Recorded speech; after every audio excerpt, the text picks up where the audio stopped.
We're a generation of young people with big dreams and real worries. And in moments like this, after Hurricane Melissa, it's easy for youth voices to get lost. Welcome to TVJ's new series, Common Ground, a space where young people can speak honestly and openly to shape the national conversation. A space where we remember that despite our different backgrounds and experiences, there's always common ground to stand in. Today we start with a big question facing every young Jamaican right now. 1 month after Hurricane Melissa, what does recovery really look like? What have these last few weeks felt like for young people? So I'm your host, Danielle Mullings. Let's go find common ground to stand in. Hurricane Melissa changed life across Jamaica in a single night, uprooting homes, halting school, and shaking the sense of normalcy young people rely on. Now, storms break things, but they also reveal what holds us together. Across Jamaica, young people told us what those hours during and after the storm really felt like. The fear, the uncertainty, and the moments that shook their sense of stability. It came later down in the night, and at that time I was preparing to go to bed, and it was honestly so scary. It was a traumatic experience. A few of my friends, they actually lost a lot of their personal belongings. It was a brand new experience. It was nothing like burial. I didn't really expect it, so it was kind of rough. At first I was kind of delusional with my friends, expecting that it's not going to be that bad. However, we knew it was going to be. Throughout the hurricane itself, I was worried, my family was worried. We were praying a lot and hoping we can go through it. I have a friend that's very close to me, and in the middle of the eye, his mom came over to my house saying that their house lift off.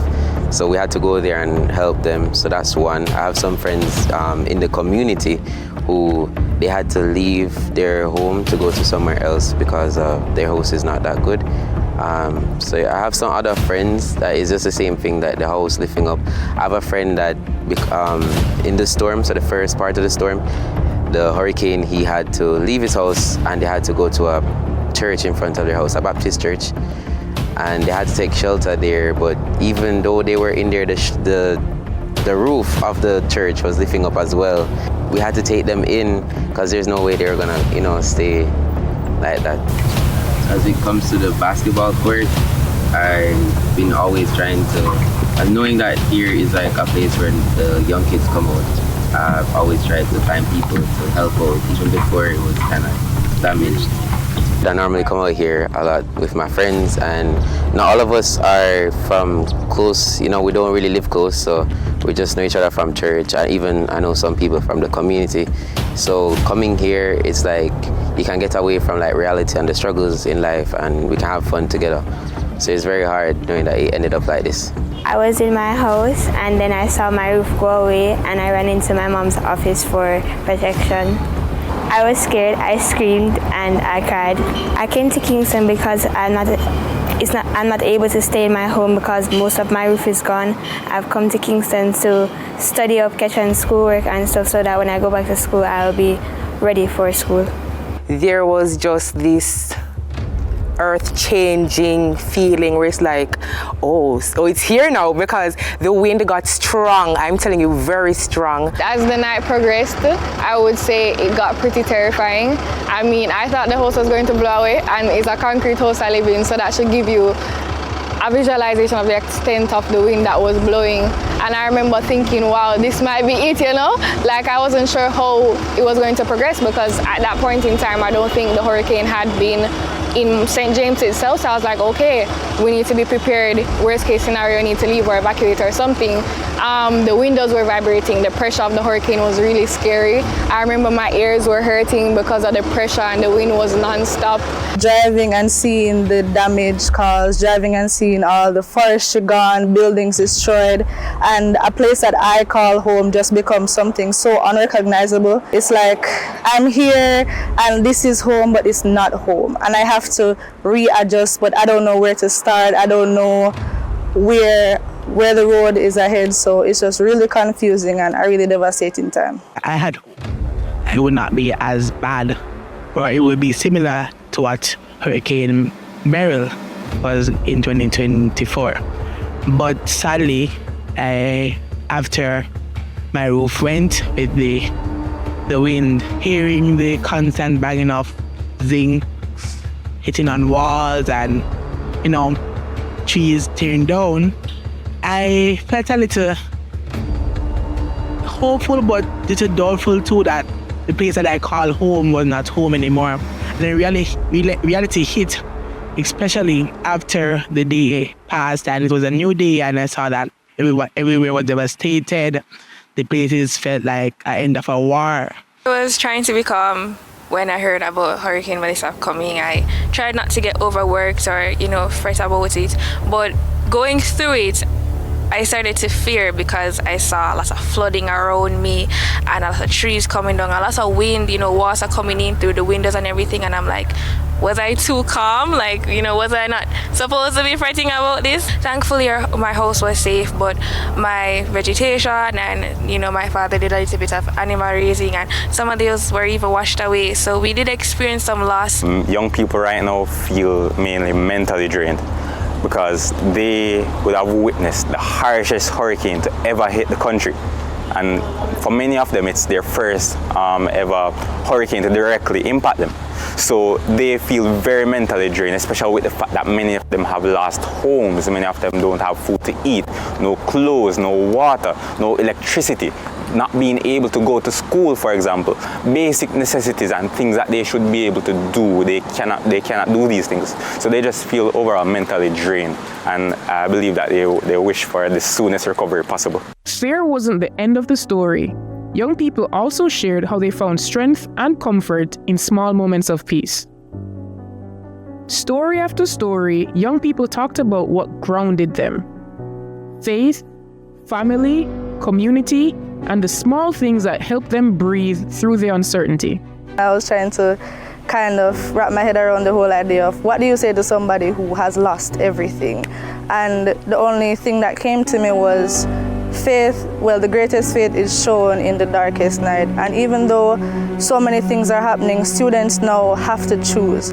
There are always going to be odds stacked against us. There's always going to be something that's telling us, hey, don't learn, don't do this. But we have to kind of understand that this is the time where we choose. We choose to learn. We choose to push past all adversities. Trust God and pray. It will get easier with Him. Put Him at the forefront. He knows why. He knows that, or He never gives us more than what we can bear. I'd say just, if you believe in God, just continue believing, continue praying, and just remain steadfast and know that help is coming. I did get to, talk and socialize with persons around me, my family and my neighbors and everything like that, and getting to be outside more, seeing what the damage was and seeing how best we can pick up the pieces of that. It's taught me that you have to prepare. No matter what people might say, no matter what you might hear, it's always good to prepare for what's ahead. It's always good to think about the future and what steps that you can take to ensure that you are safe, that your family is safe, and whatever you have going on for yourself is secure. So definitely preparation has been something that has been at the forefront of my mind. Honestly, I feel like I took everything for granted on a whole. School, life, electricity, water, bread. Like I remember going in town and persons are screaming, where's the bread, where's the bread? So definitely took school for granted. I miss the camaraderie and just getting up and having something to do. I can say that there's just a lot of thoughts running through my head.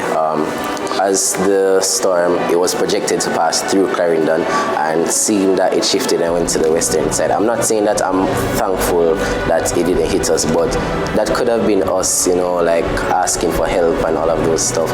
And I'm really sad because a lot of families lose a lot of things, their loved ones, their possession, their belongings, but thankful they are alive, and that's something we can give God thanks for.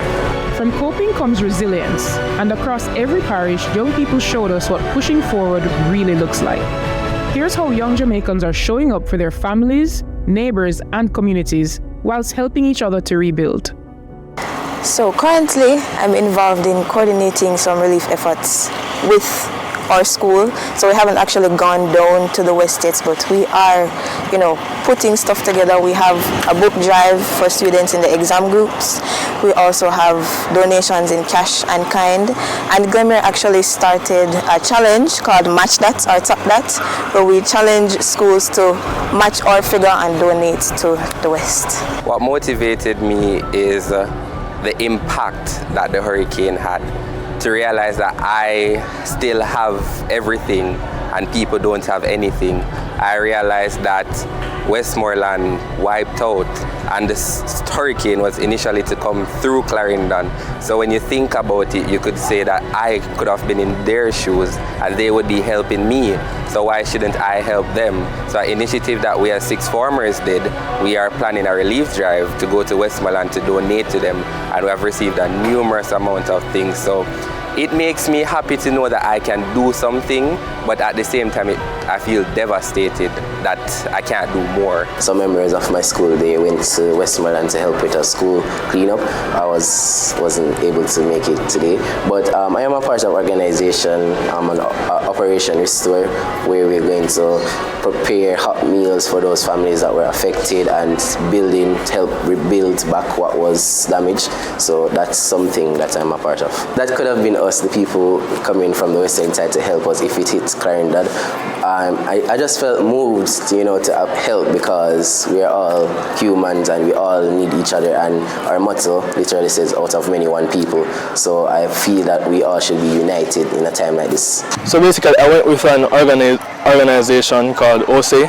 So that's Operation Save Our Youth. It is from the Seventh-day Adventist Church. So we went and we basically gave out food supplies. We tried to clear as much roads as possible for the neighboring communities, and we just tried to uplift their spirits. It could happen to any of us, really. So it's really sad, because you just imagine you're living your regular life and just something catastrophic, a hurricane which happened, just comes, and then out of nowhere it's the worst experience of your life. So for me, I have to put myself in their shoes, because as I said, it could have happened to any of us. So I just have to say, okay, imagine that were to happen to me. I'd want people to come and help me. I'd want to be able to eat. Welcome back to Common Ground. I'm your host, Danielle Mullings. Now, we've spent just a couple of days going around Jamaica and speaking to young people about the impact that Hurricane Melissa has had on them. And this show, Common Ground, is all about understanding each other, ensuring that we're hearing young people in their own words so no one feels alone in what they're going through, and also so that older generations can understand the realities shaping youth today. Now that we've heard their stories, we're in studio to understand and start to unpack what this really means for young people's mental health and psychological well-being. So joining us today is psychologist Cindy Andrews from the Jamaica Psychological Society. And Cindy, maybe you can tell us a little bit about yourself. Hi, Danielle. Thank you so much for having me. So yes, my name is Cindy Andrews. I am an associate clinical psychologist. I'm actually not Jamaican, so I think that's the first thing. So if you do say something that I'm not familiar with, you may need to break it down for me today, okay? So I am from Trinidad and Tobago. I hail from the Sister Isle Tobago. I've lived in Jamaica 4 years this year. I did my master's in clinical psychology at UWI Mona, and then I did my postgrad diploma in loss, grief, and trauma management. Amazing. All right. So with that background, we're really going to be looking forward to digging deeper into some of the stories that young people have really shared with us. And one of the strongest themes that we heard coming out was fear. Fear before the storm, especially in how long it took for the storm to actually come, during the storm, and even fear about, now what comes next and that uncertainty. Young people spoke about uncertainty of watching their homes flood, having to maybe help their friends and having neighbors come in, windows shaking, roofs falling, etc. And also really not knowing what they'd wake up to. And even for those whose communities weren't hit as hard, there was also this sort of a fear of, that could have been me. Mm-hmm. And that was interesting to also hear come across.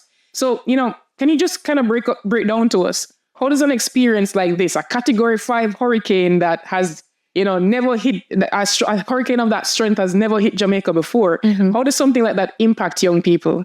Well, Danielle, across ages, all ages, we're going to see that people are going to be trying to make sense of what life looks like now. And for our young people, they depend on us as adults to really shape how well they're able to respond and bounce back after something so significant. Right. Remember, they're still learning how to process their emotions, how to respond to their environments, especially in the teenage years. And what we're noticing is that we're going to be seeing a variety of responses. We're going to be seeing young people who have been able to fall back into the rhythm and routine of school and life, whether they've been affected or not. And then we're going to be seeing young persons who have not been able to respond as quickly as we think they should, or even as appropriately. And all of those things are normal given the magnitude of the impact. And one of the things that you said that really stood out was the weight.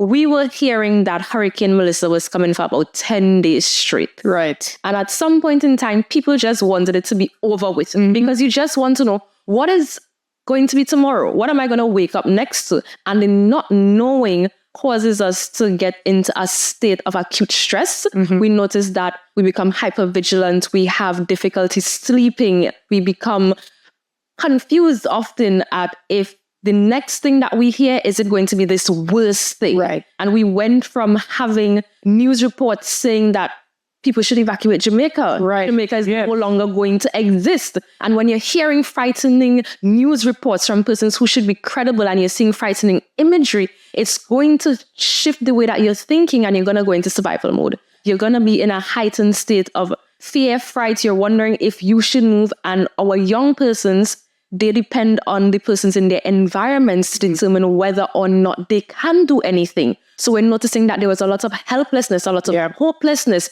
within that period. I really want to jump into that, right? Because as you said, the hurricane felt like it was taking forever to come. And a lot of young people commented on that as we spoke to them. So you have that fear that's happening before. You also have the fear during. A lot of them described, hearing the winds outside, the sound of the winds was something everyone was speaking about. Seeing windows shattering or hearing that loved ones need your help. Like, what does that level of fear and the acute stress that you mentioned, how does that really manifest or even impact young people and maybe even their, development as a young person still forming their identity? So one of the things that we can also pay attention to is while this has been a significant stressor, our young people are extremely resilient because they're still learning. So their ability to bounce back once they have the environmental factors as well as some of their internal protective factors are going to be extremely helpful. But again, it does not diminish the fact that this has been something significant. It's been described as catastrophic and it will have some impact in different ways. So things such as the howling of the wind, the shattering of the windows, we're going to notice that some people may jump. They may find it hard to sleep. Right. If rain is falling on a regular day, they may now be concerned that this is going to be the next big thing. Because remember, for some of us, there was no rain. Right. There was just the stillness. And the stillness for some people was calming, but for others, it was the most nerve-wracking, unsettling thing. So we're going to see that now as people try to make sense of their reality, even persons who are not in affected areas are indirectly impacted by this. I really want to go into that point because especially when we're traveling through places like Clarendon, a lot of the young people were saying to us, man, the original path of the hurricane was supposed to go through the middle of Jamaica. And they were saying that could have easily been us. And so a lot of them actually then channeled that feeling of, it's almost like survivor's guilt into then saying, I need to go to Westmoreland and St. Elizabeth and, Trelawney. I need to go out there and help people because that could have easily been us.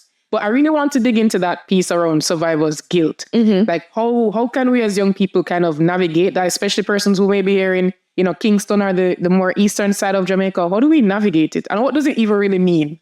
So survivor's guilt looks at when something catastrophic has happened, something traumatic. Persons who may not have been affected directly feel a sense of confusion as to how they're able to now carry on with their lives when there is this juxtaposition, this contrast of something even unimaginably devastating happening in places in ways that they can still connect to. They can relate to their homes being okay, but their friends no longer having a roof over their head. Right. They can relate to persons their ages no longer being able to go to school because we identify with each other.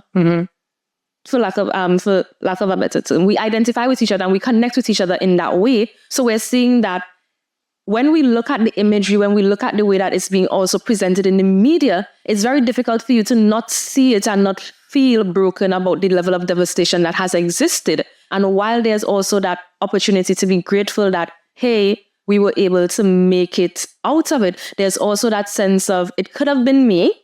I feel like I'm not doing enough. What can I do? And how can I help?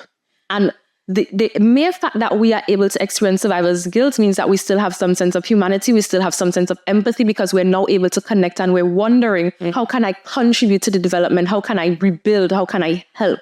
And that's really important because while there exists a space for gratitude, it also positions us to be able to think about, where do we go now? Action. Yeah. And we're going to see that there are going to be a lot of young people who are going to be diving in. They want to know, how do I get down there? What can I do? How do I make a difference? And that also now needs to be managed because if they feel like if they're not doing enough, it's also going to contribute to some parts of them feeling as if we're right back at the same place. Because I don't know if there's anything tangible or real that is going to allow me to feel like tomorrow is going to get better. Because that's a big thing for us right now. We're not sometimes able to see, especially in those communities that are affected, what a better tomorrow looks like, because right now it just feels heavy. So how do you start to reimagine that?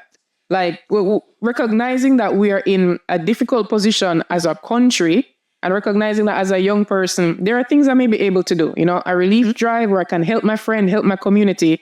But this is a period that is going to last for a fairly good period of time, and we just have to kind of accept it. How do we navigate that? So that is often tricky because, again, there's no one-size-fits-all approach to how we recover. There are things that we can recommend and suggest that may be helpful, but we also need to be mindful of the fact that it's going to be difficult, as you said, and it's going to take a lot of time. And because we are still in a process where we have not been able to identify how fully significant the impact has been, we're still trying to locate people who have been missing. We're still trying to assess the data and damages.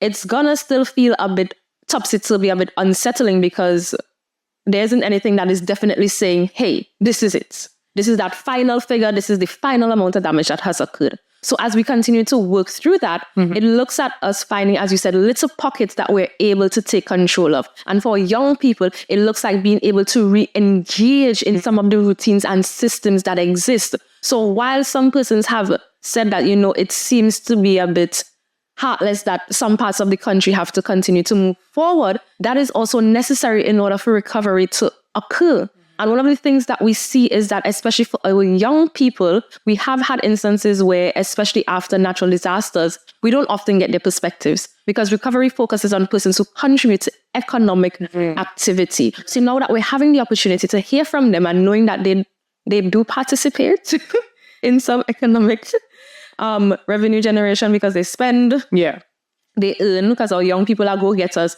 they're also going to want to be able to take into consideration what does the community re-engagement look like. Thank you so much, Cindy. I think we're really starting to unpack some of the deeper emotional impacts and effects that this has had on young people.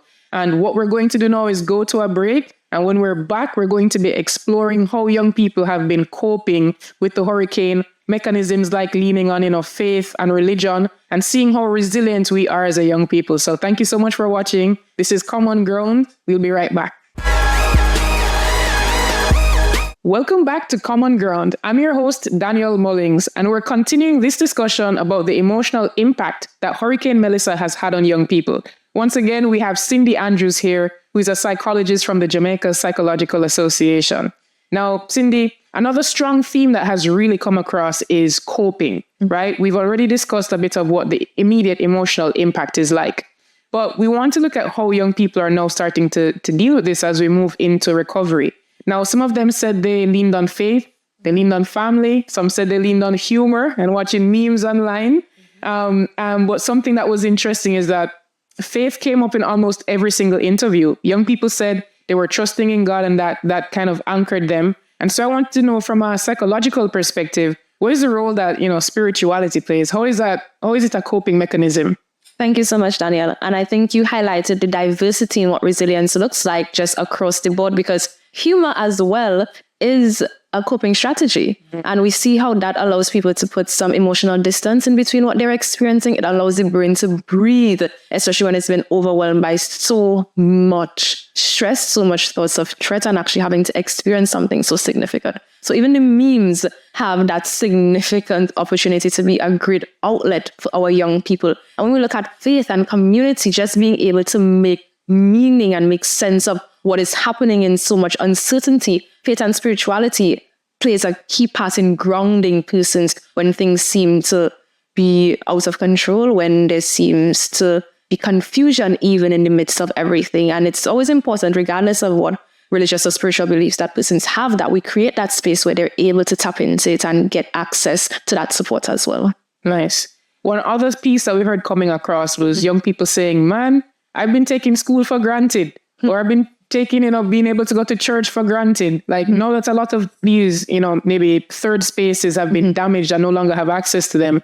And so I wanted to hear from you in terms of what do routines, being able to go to church, being able to go to school, being able to do whatever it is, or if you're a young professional, being able to go to work, how do these routines help to stabilize us and cope? So routines and systems give us predictability. When we have a predictable functional system and routine, it helps to reduce stress. So being able to fall back into something that is reliable, that we know and we're familiar with, helps to ease some of the tensions and frustrations that we may be experiencing. And when that is taken from us, it now creates a gap or a void that we now have to figure out how to fill, and we may not be able to fill it as best as we can because it's what an unexpected and unanticipated change, and it is now something that is significant. For a lot of us, especially young people, their identities, their experiences are cultivated in certain external institutions. Correct. So if that is taken away from them, then now comes that loss of sense of self, that loss of security. And when those things happen, it can lead to real confusion as well.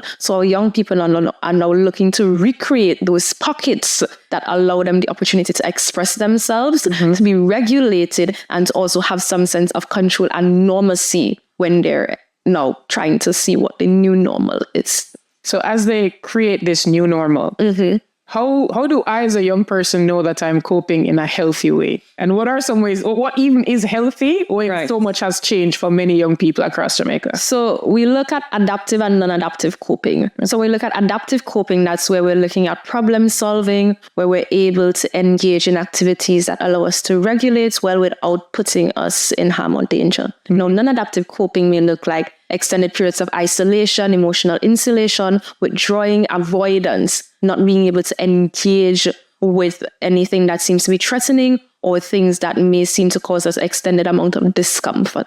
So we see that our young people may need some time for themselves, and that's understandable. But when we see them withdrawing, when we see them not being able to engage in their environments, in their friendships, even in their households in the ways that they used to, because we have naturally shy people. And we don't want that all of our shy friends are now going to be under the radar because, they're a bit more reserved now, but there are persons who we can notice some changes in the way that they behave, their mannerisms, the way that they talk, and we want to be able to tap in. And that's why our school systems are so important. Our children spend so much time in schools, and the teachers may be able to notice those differences. The student who would always rush to answer a question is now looking out the window more or doodling in their paper when they're normally the one who takes notes. Like, there are subtle things that we can look for, but some of those things are normal responses again. So if we're noticing it over a period of time and we're seeing a significant decline, that's where we're now able to say, hey, something has changed. Something has changed, and see what support avenues are available. So as we look at that then, right? Let's say we have a young person who we've noticed is acting slightly differently than normal, or maybe before the hurricane. What do the external or periphery systems, like your parents, your guardians, your community, your school? What are some tangible things that they can do to help that young person re-engage? So when we think about tangible, I want us to also think about it in the sense of creating space for them to have that discussion. Because young people often feel as if what they have to experience or what they have experienced isn't valid, or they shouldn't speak up. Because our young people are very mindful that their parents, the adults in their life, are also under pressure or also frustrated. And they may feel like if they shouldn't share how they're feeling because it may add to that frustration. So they may put on a brave persona and say, you know what, I could tug it out, I can manage it on my own because I don't want to add space. So allowing your child, your ward, to know that they can talk to you about how they're feeling, helping them to process, naming some of the emotions. Because you know, as Caribbean people, we will, I'm fine, I'm good, I'm fighting. I feel away. I'm fighting the good fight, good to death. And then it masks so much that we're not able to really pinpoint, is this frustration? Is this helplessness? Am I angry? Am I confused? Am I still in shock? Am I in denial that all of these things have happened? So creating that space that allows them to open, honest conversation, actively listening. So not trying to interrogate them, but giving them that space where they feel as if they can just get everything out without feeling as if they're under the microscope,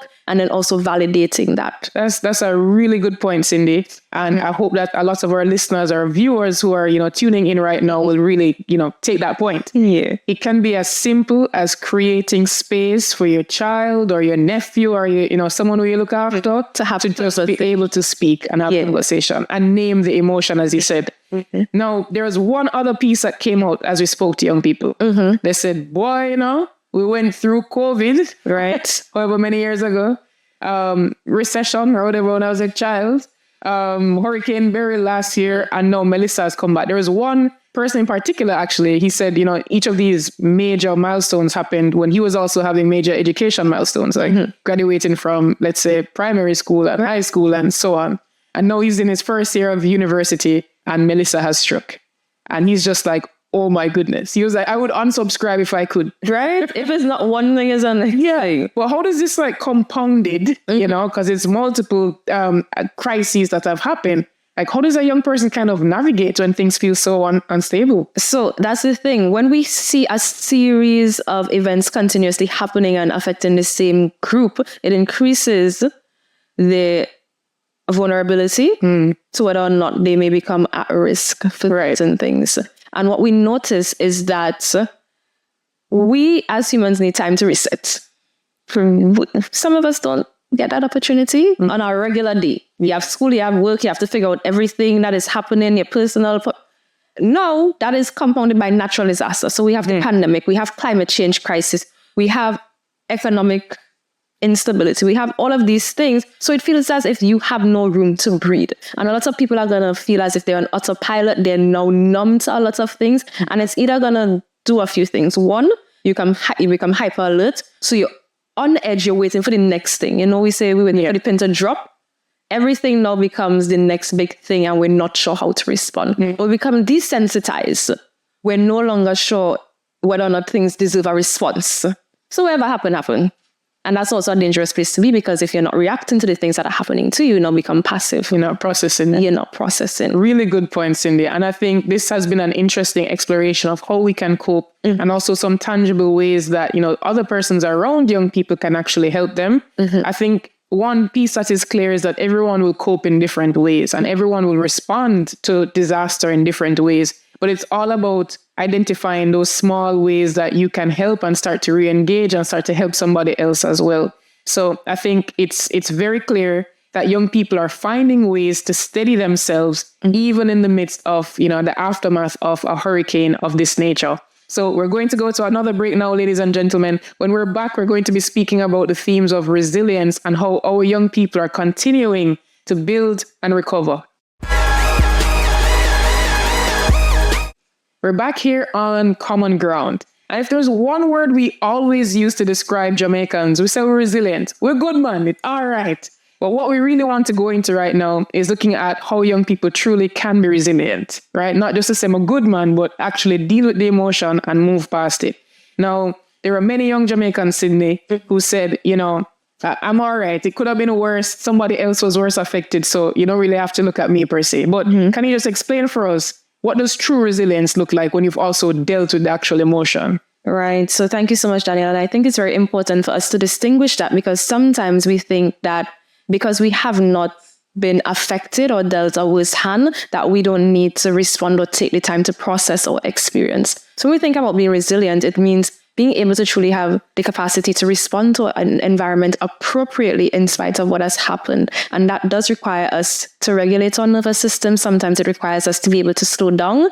Some of us have over the years been able to just keep going. And even if something takes us off, we bounce back. But there comes a point where if we don't take the time to stop and reassess, that we can snap, we can find ourselves breaking down even at things that we don't think is significant. And I really want us to be mindful of how hard sometimes we can be on ourselves when we have had experiences and we're not sure what the next best thing to do about it is. So when we think about pushing through, persevering, that's one way to keep going, but we really have to create that space that allows us to be able to ground and reset. And that looks like being able to, one, name what we're experiencing. Right. And we spoke about that. Having the opportunity to be able to share how things have affected us. You know, maybe I was not directly impacted like my friend was. Right. This is how I am feeling about it. And sometimes we're mindful that if our experiences don't seem to compare to others, that we shouldn't share. And we often have spaces that say, well, you know, you have a lot to be thankful for. But even in gratitude, we still have to be able to acknowledge that there are challenges and adversities that may differ for us, and just creating that space that allows us to be able to assess it. Because until we have been able to name something truly, we're not sure how we can appropriately respond. Sometimes when we want to recover, we're doing a lot of things. We're saying, well, recovery ideally should look like this. But on an individual level, we have to take account of where we are. True. And that's where when we think about resilience, we have to take account of what has happened, where am I in this, and what does the improved version, what does even managing this look like for me? Really good points in there. I think that first starts with self and recognizing it's kind of like the idea of putting on a mask for yourself first before you put it on for somebody. Yes, when you're on the airplane, yes.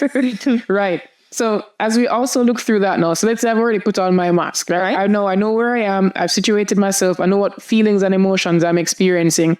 How can we now as young people start to help each other? You spoke earlier about, you know, needing to create space, especially, you know, older persons, the adults in our lives needing to create that space for us to speak. What can we also do for each other? So community is so important, and research has shown that once young people are able to get together, just having someone who is there for them. A big part of what recovery will look like for our young people is having stable, present, nurturing caregivers and support systems. Having the predictability to know that even though things don't seem all right now and it's going to be difficult to recover, there are people around me who care. And you know, Jamaicans are naturally talented. So leaning into that, being able to find those creative outlets that we already have, the arts, music, songwriting, dance, having those avenues to express ourselves as we recover is also going to be important in, again, building and strengthening community, because we do need things that allow us to breathe. We need things that allow us to feel. We're not always going to be able to talk about it. We have to be honest. While I'm saying talk, it have sometimes you just don't want to talk. It have sometimes you just don't even know what are the right words to say. So ensuring that we still create those avenues where persons can lean on sports and just be able to have those opportunities that allow them to breathe without feeling like, you know what, it's too much. I like that. Also important. I think I'd also like to end on a really positive note. I'd love to hear from you, like, what gives you hope about this generation of young people? Like, what have you seen maybe in your own practice that just makes you think, yes, our young Jamaicans are brilliant and going through a difficult time, but they're able to get through it? I think one of the main things is that no matter what, they're willing to show up.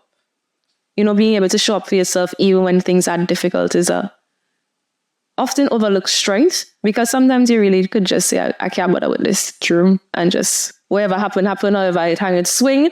But we have a generation of people who are committed to bettering themselves. They care so much about everyone around them, about their environment. They're so conscious of it that all they're thinking about is how I can pour out. So because of that, we really want to ensure that there's spaces that allow them to know that they can pour back in order to keep doing that great work. And because they care so much, it's important that we let them know that we care about them as well. So thank you so much, Cindy, for helping us to find the common ground amongst what our young people have been saying. I think we have a deeper understanding now of the emotional and psychological impact that the hurricane has had. Now we're returning to the youth voices that are at the center of this story. We have messages of hope and encouragement that our young people wanted to share with the nation. I think as young people, sometimes people think that we don't understand the situation, but I just want to know that, I just want to say that we understand what's going on, and some need help mentally, because it's a lot of trauma. I kind of want them to remember that faith is the evidence of things hoped for. You know, it's the things that we cannot see. So I want all the Jamaicans to have hope. I want them to remember that this is not the end, and we just have to push on, and we have to rebuild as a society, as a nation. And no matter what is happening, even if you look up right now and you're seeing the sky, you're still seeing something. You're still seeing the sun, which shows you that there is hope, there is a future, and there is a light at the end of the tunnel. We as young people have the propensity to do good and to build back better. I'd like us as Jamaicans to not just take it as, oh, burial, a storm, a joke thing, but to actually realize that there is a lot of impact that has come with this, and I feel like it has come with a message. I feel like a lot of persons have had a rude awakening, because I feel like Jamaica is always so jovial about serious matters, and we need to put in better infrastructures and protocols so that when stuff like this happens, we can be quick on our feet, because everybody's kind of laid back, oh, you know, figure out itself, and then when the time comes and a disaster happens, we're like, oh, what's going on? But nobody's actually put the steps in place to make sure that this can, you know, be better. So I would say that we need to take it more seriously and just be more aware. I feel like a lot of persons are being tone deaf in their social media posts and not being the most considerate as to what they're saying, because they're like, oh, I have light and water, I have styling, and just kind of bragging about what you have instead of looking at others that don't have, and, you know, trying to be more considerate towards them, because I mean, it's not cool. So I would just say, yeah, we need to have more compassion. I hope that everyone learns to be more cohesive in the way that we work.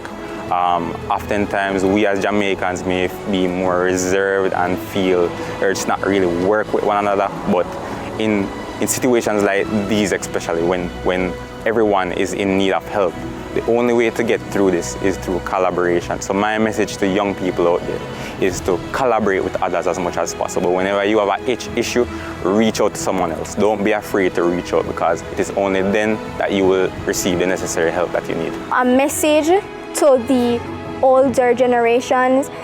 You know, this hurricane was very traumatic. You know, it took a mental toll on many of us, including myself. You know, what you can do is you can speak to your child, check up on them, see if they're okay. Across every young voice we've heard tonight, the common ground is unmistakable. This storm didn't just damage buildings, it shook routines, stability, and the emotional well-being of young Jamaicans. We're carrying fear, uncertainty, and real strain, but also a determination and courage that refuses to fade. Rebuilding won't happen overnight, but the voices we've heard remind us that recovery isn't only physical, it's emotional, psychological, and deeply relational. I'm your host, Danielle Mullings. Thanks for finding common ground with us.